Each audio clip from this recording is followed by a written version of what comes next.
What is up mga kapulutan? For today's video, gagawa tayo ng napakasarap na Ilocano pulutan. Ang insarabasab, pero special to dahil nagyan natin ng silat. Alright.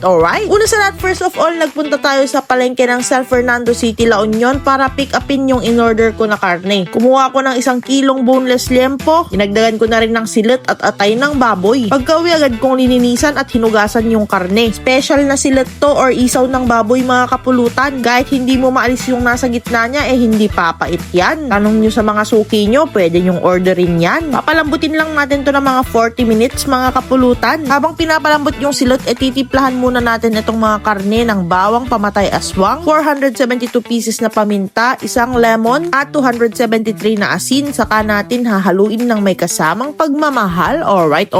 Ibabad lang natin to at least 30 minutes para kumapit talaga yung lasa sa karne. Sakto, dumating na rin yung in-order ko na griller ko mga kapulutan. Tignan nyo naman yan, napaka-aesthetic tignan. May gulong pa, kaya napaka-portable niya. Alright. At kung gusto nyo naman umorder ng ganitong griller, i-click nyo lang yung link na nasa comment section or andyan sa baba ng screen. Alright. Napakadali na lang mag-ihaw kapag ganito yung ihawan mga kapulutan. Matibay na, maganda pa, marami ka pang maiihaw ng sabay-sabay. At yun, napabaga ko na yung uling mga kapulutan, ilalagay na natin ng ating mga karne. Sa pagluluto ng insarabasab mga kapulutan, kailangan malakas yung baga ng uling para habang tumutulo yung mga mantika sa ating mga taba, lumiliyab na rin yung apoy. Yung apoy yung gagamitin nating pangluto sa mga karne. Pero dapat balibalik na rin nyo para hindi masunog. Linagay na rin natin yung mga silat nung malambot na mga kapulutan. Careful lang pag nagluluto kayo ng ganito, baka hindi nyo makontrol yung apoy. Kailangan may kasama kayong mga expert kagaya ko. Charot! Dito naman sa atay mga kapulutan, ayaw natin ma-overcook. Lalagyan lang natin ng crust sa outer layer. Pero sa loob niyan dapat malambot. Itong silat kailangan may tusta-tusta parang ganito. Alright.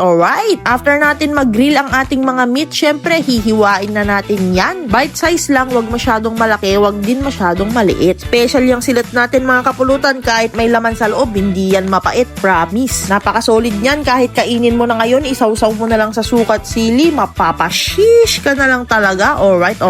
At habang hinihiwa ko to, gusto kong i-shoutout yung mga nanonood sa atin dyan sa Bacnotan, La Union, Balawan, La Union, Bantay, Ilocos Sur, Andon, Ilocos Sur, at Santa Cruz, Ilocos Sur. Meron din from Isabela at Nueva Ecija. Pati na rin ng mga followers natin from Saudi, Singapore, and Taiwan. Maraming salamat sa mga suporta nyo, idol. Pag di ko nabanggit yung lugar nyo, pwede nyong i-comment para ma-shoutout ko next video. Alright.